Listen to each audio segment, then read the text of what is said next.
Bonjour à tous les esprits curieux. L'histoire de Moïse commence non pas par une couronne, mais par un cri. Un cri perçant, fragile, qui fend le silence de la nuit ancienne.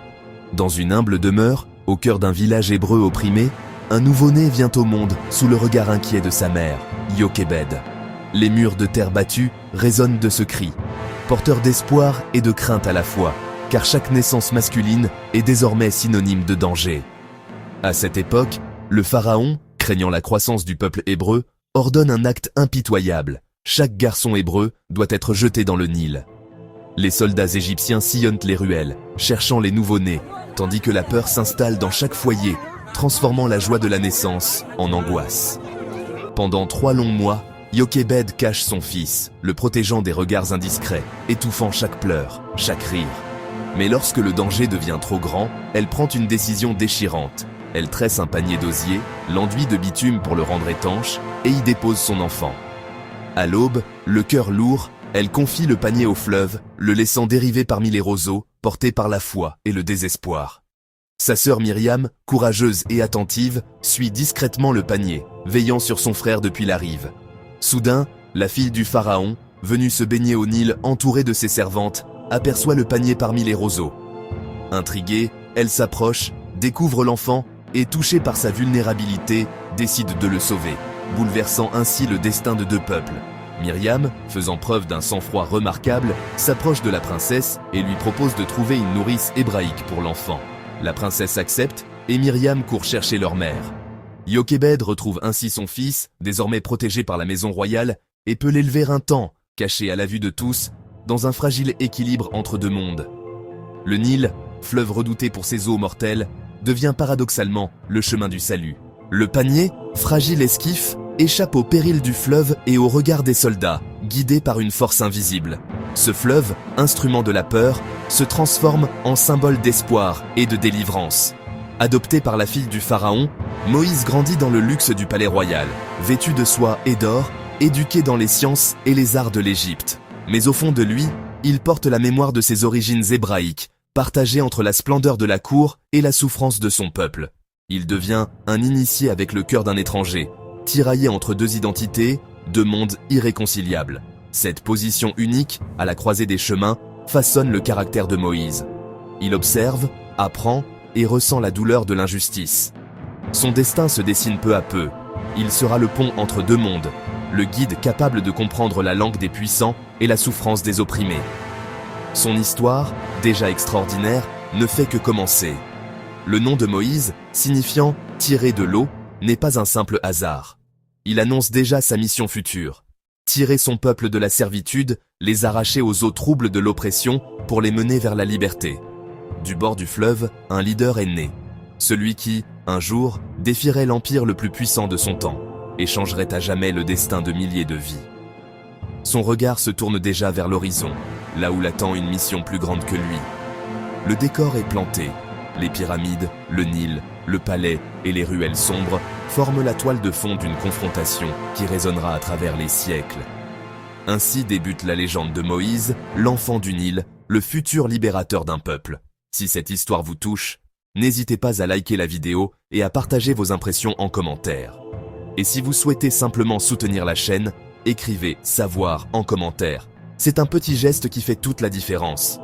Prêts à découvrir la suite du voyage de Moïse? Alors, restons ensemble pour la prochaine étape de cette aventure épique.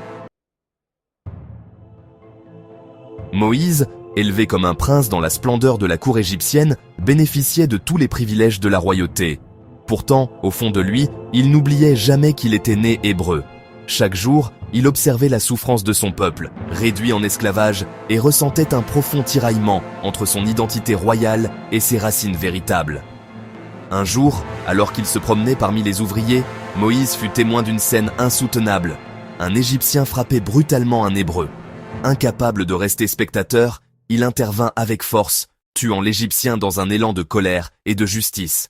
Réalisant la gravité de son acte, il fut submergé par la peur et dut s'enfuir, quittant précipitamment l'Égypte pour échapper à la vengeance du pharaon. Il traversa le désert, seul et traqué, jusqu'à atteindre la terre de Madian. À Madian, Moïse trouva refuge parmi un peuple humble et hospitalier.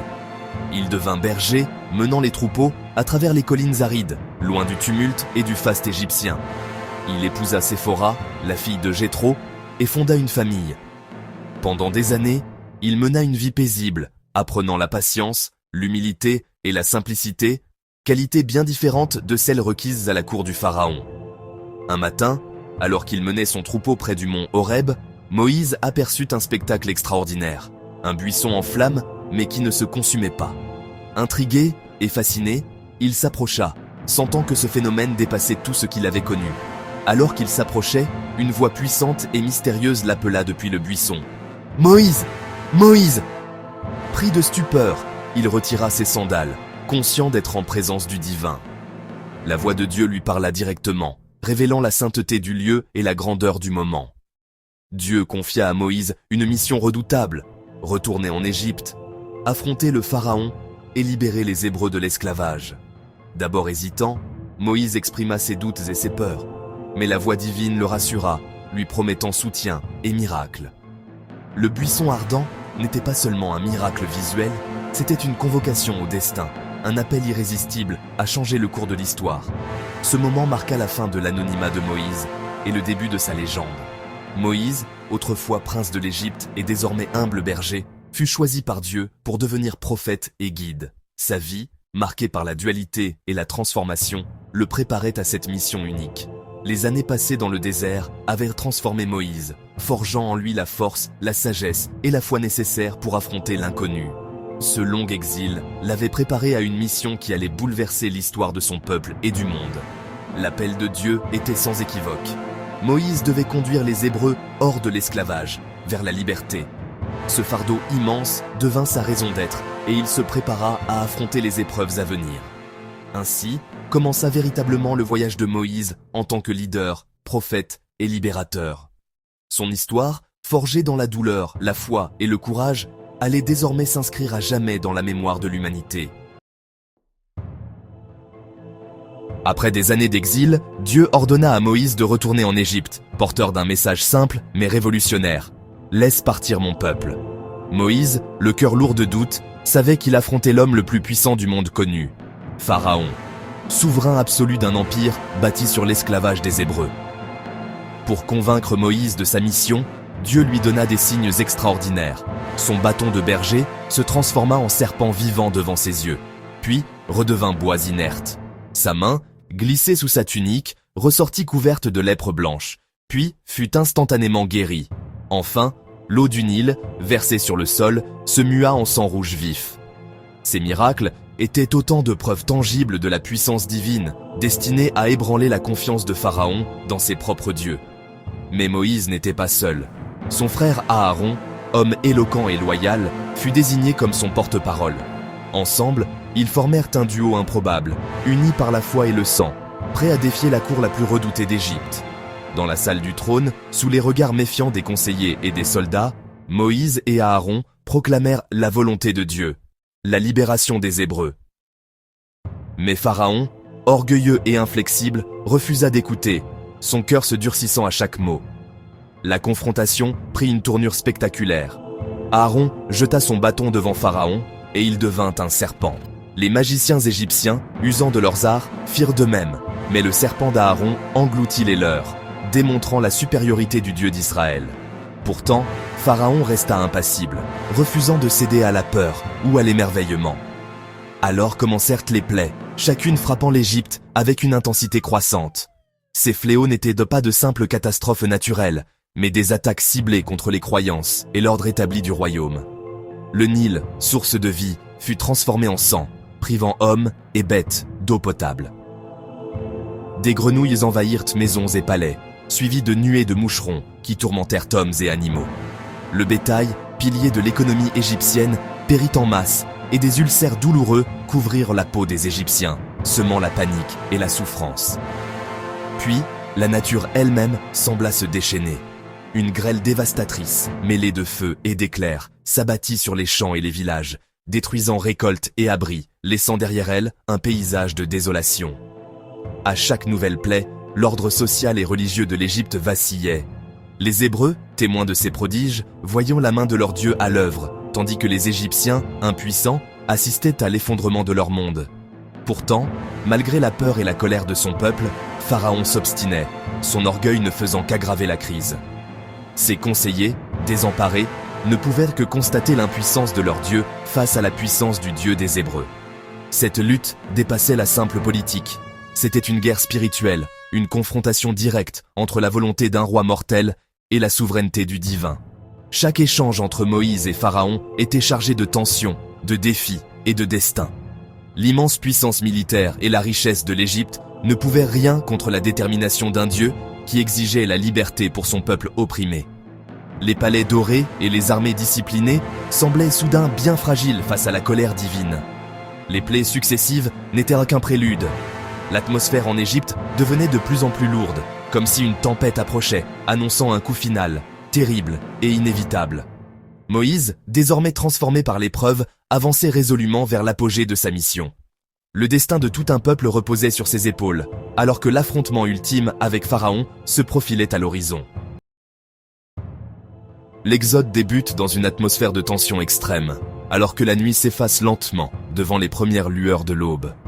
Les Hébreux, épuisés par des années d'esclavage, avancent à la hâte, serrant contre eux leurs enfants, portant sur leurs épaules des sacs remplis de maigres possessions. Leurs visages sont marqués par la fatigue, mais aussi par une lueur d'espoir fragile. Autour d'eux, le désert s'étend à perte de vue, froid et silencieux, seulement troublé par le bruit précipité de leurs pas. Mais derrière, le danger se rapproche inexorablement. Le sol vibre sous le roulement des chars égyptiens, les sabots des chevaux martèlent la terre, et les soldats, en armure étincelante, brandissent leurs lances, déterminés à ramener les fugitifs. Le pharaon, furieux d'avoir été défié, mène la poursuite, son regard brûlant de colère et d'orgueil blessé. La peur se propage parmi les Hébreux. Certains trébuchent, d'autres se retournent, cherchant désespérément une issue. Les cris d'enfants se mêlent aux prières murmurées, tandis que des mères serraient leurs petits contre elles, les larmes coulant sur leurs joues.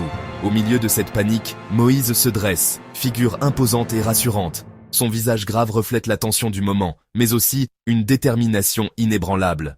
Les regards se tournent vers lui, porteurs d'espoir et de doute, alors qu'il guide son peuple vers l'inconnu. Soudain, la marche s'arrête brutalement. Devant eux, la mer Rouge s'étend, immense et agitée, formant une barrière infranchissable.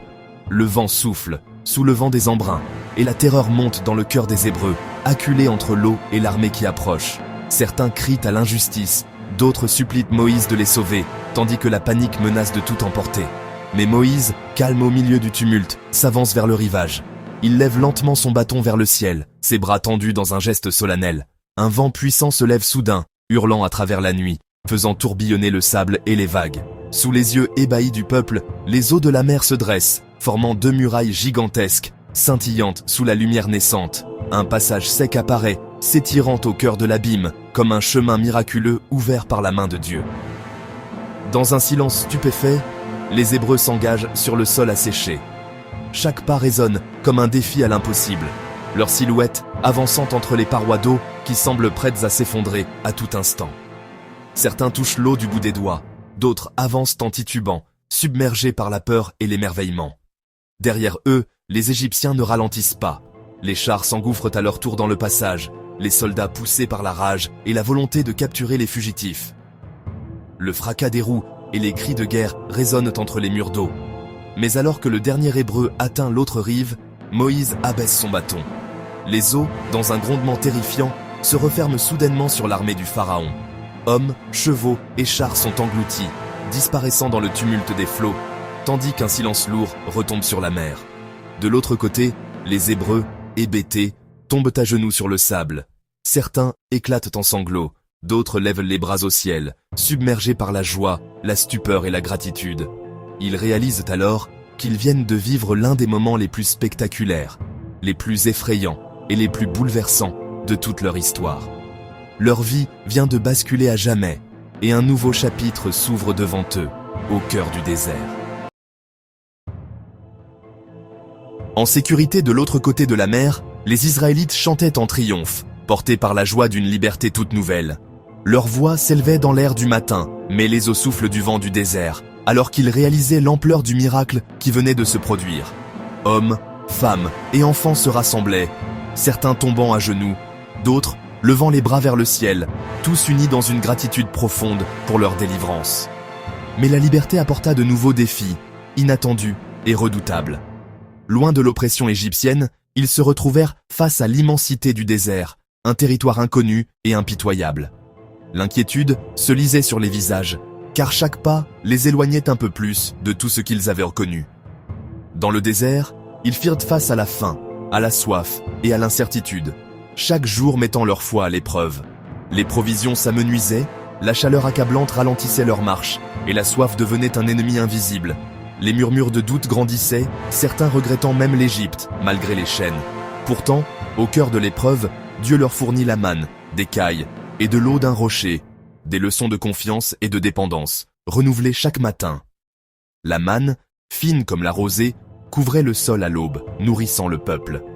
Les cailles arrivaient le soir, et l'eau jaillissait miraculeusement d'un rocher frappé par Moïse. Chaque don rappelait que leur survie dépendait d'une foi renouvelée, jour après jour. 3 mois après avoir quitté l'Égypte, ils atteignirent enfin le mont Sinaï. La montagne, massive et imposante, se dressait comme un rempart entre ciel et terre, enveloppé de mystères. Les voyageurs, épuisés mais pleins d'espoir, installèrent leur campement, conscients qu'un moment décisif approchait. Là, au milieu du tonnerre et du feu, Dieu appela Moïse sur la montagne pour une rencontre unique. Le sommet était enveloppé de nuages sombres, le tonnerre grondait, et des éclairs zébrèrent le ciel. Moïse, seul, gravit la montagne, porté par la crainte et la révérence, prêt à recevoir un message qui changerait le destin de son peuple. Le peuple trembla, tandis que Dieu leur délivrait les 10 commandements, un nouveau code moral pour une nouvelle nation. La montagne vibrait de puissance, et chaque parole résonnait comme un écho dans le cœur de chacun. La peur et l'émerveillement se mêlaient, car ils comprenaient qu'ils étaient témoins d'un événement sans précédent. Ces lois formèrent tard le fondement de leur société, régissant leurs relations avec Dieu et les uns avec les autres, pour les générations à venir. Elles définissaient la justice, la compassion, le respect et la responsabilité, offrant un cadre pour bâtir une communauté juste et solidaire. N'étant plus esclaves, ils devaient devenir un peuple, mis à part par la justice et la foi. Libérés des chaînes, ils étaient désormais appelés à vivre selon des principes élevés, à incarner l'exemple d'une nation guidée par la droiture. L'alliance au Sinaï fut un tournant, une nation forgée par la loi, non par le fouet. Ce pacte solennel liait le peuple à Dieu, non par la peur, mais par l'engagement à respecter une justice universelle. Les tables de pierre portaient une idée radicale, une loi universelle, contraignante pour tous, sans exception. Pour la première fois, un peuple entier acceptait de se soumettre à des principes supérieurs, transcendant les intérêts individuels. Le voyage de l'oppression à l'ordre avait commencé, guidé par une vision nouvelle. Chaque pas les éloignait du chaos de l'esclavage et les rapprochait d'une société fondée sur la justice et la paix. Le Sinaï marqua la naissance d'un peuple avec un but, uni par la loi et l'espérance. Ce moment scella leur identité, les transformant en une nation guidée par la foi, la justice et l'espérance d'un avenir meilleur. Alors que Moïse gravissait la montagne pour recevoir la loi sacrée, le peuple, livré à lui-même dans l'immensité du désert, fut envahi par le doute et l'impatience. Dans la chaleur accablante, ils rassemblèrent leurs bijoux d'or, les fondirent et façonnèrent un veau d'or, symbole de leur nostalgie de l'Égypte et de leur besoin désespéré de certitude. Par cet acte, ils brisèrent l'alliance avec Dieu avant même qu'elle ne leur soit pleinement révélée, trahissant la confiance sacrée qui venait d'être établie. Dans un élan de colère et de désespoir, Moïse fracassa les tables de la loi au pied de la montagne. Un geste puissant qui symbolisait la rupture de leur foi et la gravité de leur faute. Après une période de punition sévère et de repentir sincère, Dieu, dans sa miséricorde, renouvela l'alliance. Moïse, porteur d'un nouvel ensemble de tables de pierre, descendit à nouveau vers le peuple, apportant des lois destinées à guider chaque aspect de leur existence. Ces lois, minutieusement détaillées, régissaient la vie quotidienne, la justice, la pureté et les rituels, transformant une multitude d'anciens esclaves en une communauté soudée, distincte parmi les peuples du désert. Pourtant, malgré ces nouvelles règles et la présence de Moïse, la peur et le doute persistaient, alimentés par la rudesse du désert et l'incertitude de l'avenir. Lorsque Moïse envoya des espions explorer Canaan, ils revinrent avec des fruits abondants, mais aussi des récits terrifiants de géants et de cités fortifiées. Saisis de panique, le peuple se rebella, regrettant amèrement l'Égypte et doutant de la promesse divine. Leur manque de foi et leur refus d'avancer les condamnèrent à errer dans le désert pendant 40 longues années, une génération entière vouée à l'exil et à l'apprentissage dans l'épreuve. Seule la nouvelle génération, née dans la liberté et non dans l'esclavage, serait jugée digne d'entrer dans la terre promise, porteuse d'un espoir renouvelé. Le désert devint un véritable creuset, brûlant les anciennes habitudes, forgeant dans la souffrance et la persévérance une nation prête à embrasser la liberté et la responsabilité. Le leadership de Moïse fut mis à l'épreuve à maintes reprises, mais peu à peu, le peuple apprit à faire confiance à son guide et à obéir à la voix de Dieu, forgeant une identité commune. Le voyage fut long, semé d'épreuves et de doutes, mais la transformation intérieure du peuple était en marche, chaque pas les rapprochant de leur destinée. Au-delà de l'horizon, la terre promise attendait, symbole d'un avenir forgé dans la foi, l'unité et l'espérance. Pendant 40 longues années, le peuple d'Israël erra dans le désert, affrontant la chaleur implacable, la soif, la faim et l'incertitude. Cette traversée forgea une génération entièrement nouvelle. Des hommes et des femmes qui n'avaient connu que la vie nomade, guidés chaque jour par la nuée de Dieu et chaque nuit par la colonne de feu. Ils n'avaient jamais vu l'Égypte, mais ils avaient appris à dépendre de la providence divine et du leadership inébranlable de Moïse. Moïse, désormais âgé et marqué par les années, continuait de marcher en tête, guidant son peuple à travers les épreuves et les incertitudes du désert. Mais le chemin n'était pas sans obstacles. Moïse dut affronter des défis constants, des rébellions éclatées, des plaintes montaient contre lui et contre Dieu, et le peuple doutait souvent de la promesse de la terre promise. Ces épreuves n'épargnèrent pas Moïse lui-même. Il connut la douleur de perdre des proches, la solitude du commandement et le poids immense de la responsabilité. Un jour, accablé par la frustration et la colère du peuple à Mériba, Moïse frappa le rocher au lieu de parler comme Dieu l'avait ordonné. Ce geste de désobéissance, bien que compréhensible, scella son destin. Dieu lui annonça qu'il ne franchirait pas le Jourdain. Moïse pouvait contempler la terre promise, mais il ne la foulerait jamais. Alors que les Israélites campaient enfin près du Jourdain, Moïse rassembla le peuple pour prononcer ses derniers discours. Il rappela les lois, raconta leur histoire et exhorta chacun à rester fidèle à Dieu, à ne jamais oublier les miracles et les leçons du désert. Conscient de la nécessité d'un nouveau guide, Moïse désigna Josué comme son successeur, lui transmettant la charge sacrée de conduire le peuple vers la conquête de la terre promise. Le camp s'anima de préparatifs fébriles. Chacun se préparait à franchir le fleuve, à affronter l'inconnu, mais avec l'espoir renouvelé d'un avenir meilleur. La vie de Moïse fut un témoignage éclatant de sacrifice, de foi et de persévérance. Malgré les doutes, les échecs et les douleurs, il n'abandonna jamais sa mission. Grâce à lui, le peuple d'Israël se tenait enfin au seuil de son destin, prêt à franchir la dernière étape vers la liberté. Mais pour Moïse, le voyage s'arrêtait là. Il devait regarder son peuple avancer sans lui, acceptant humblement la volonté divine. Son dernier acte fut de bénir la nouvelle génération, priant pour leur succès, leur unité et leur fidélité à Dieu. Le flambeau du leadership passa solennellement à Josué, qui devait désormais guider Israël vers la réalisation de la promesse. Ainsi, l'histoire de Moïse touchait à sa fin. Son héritage, cependant, vivrait à travers chaque pas de son peuple vers la liberté. Les Israélites, porteurs de l'espérance et de la promesse, étaient enfin prêts à revendiquer leur avenir, guidés par la foi et le souvenir de leur grand prophète. Moïse gravit le mont Nebo, son pas lent mais déterminé, chaque pierre sous ses pieds portant le poids d'une vie de foi, de doute et de miracle. Le vent souffle fort, soulevant la poussière et les souvenirs de son incroyable voyage, tandis qu'il atteint le sommet, le regard tourné vers l'horizon. De là-haut, il aperçoit la terre promise, vaste et fertile, s'étendant à perte de vue. Il contemple ce pays tant espéré, conscient qu'il ne pourra jamais y entrer, mais apaisé de savoir que son peuple y trouvera enfin refuge. Là, seul avec Dieu, Moïse s'abandonne à la paix. Il meurt discrètement, sa tombe demeurant inconnue, cachée aux yeux des hommes, mais son héritage, lui, devient éternel, transmis de génération en génération. Moïse devient la pierre angulaire de la foi pour les Juifs, celui qui a reçu la loi et guidé son peuple hors de l'esclavage, inspirant la prière, l'étude et la transmission de la tradition. Mais son influence dépasse les frontières du judaïsme. Il est aussi respecté par les chrétiens et les musulmans. unissant les 3 grandes religions monothéistes autour de sa mémoire.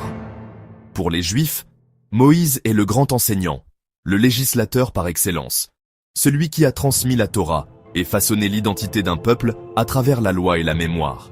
Pour les chrétiens, il est la préfiguration du Christ, le guide spirituel qui annonce la venue du Sauveur, et dont la vie symbolise la délivrance et la foi inébranlable.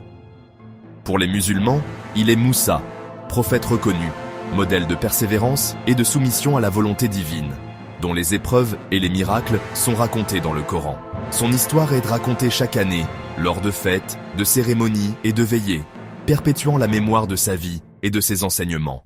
À travers les âges, Moïse inspire l'espoir et la justice, rappelant à chacun que la liberté et la dignité sont des droits universels. « Laisse partir mon peuple ».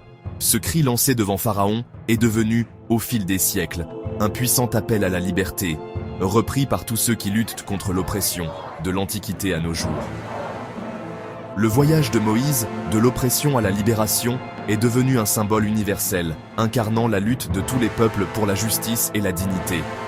Il est l'archétype du héros réticent, du libérateur qui doute mais avance, du législateur qui façonne la société, inspirant tous ceux qui cherchent à changer le monde. Sa vie nous rappelle que la lutte pour la liberté et la justice ne connaît ni frontières ni époque. Elle est intemporelle, portée par chaque génération. L'histoire de Moïse perdure, tel un phare brillant dans la nuit, guidant tous ceux qui cherchent la délivrance, l'espoir et la lumière sur le chemin de la liberté. Merci d'avoir regardé. Si tu veux faire partie de la prochaine exploration, pense à t'abonner et à activer la cloche de notification. Et comme toujours, continue à apprendre.